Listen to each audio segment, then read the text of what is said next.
ইনকিলাব মঞ্চের মুখপাত্র ওসমান হাদি হত্যা মামলায় গ্রেফতারকৃত অস্ত্র বিক্রেতা মাজিদুল হক হেলাল আদালতে দায় স্বীকার করে স্বীকারোক্তিমূলক জবানবন্দি দিয়েছেন।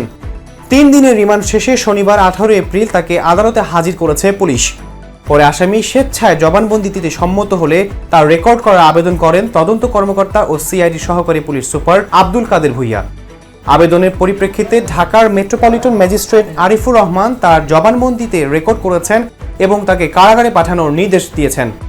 তবে জবানবন্দিতে ঠিক কি বলেছেন তা জানা যায়নি। ঢাকা মহানগর প্রসিকিউশন বিভাগের উপপরিদর্শক রকিনুজ্জামান বিষয়টি নিশ্চিত করেছেন।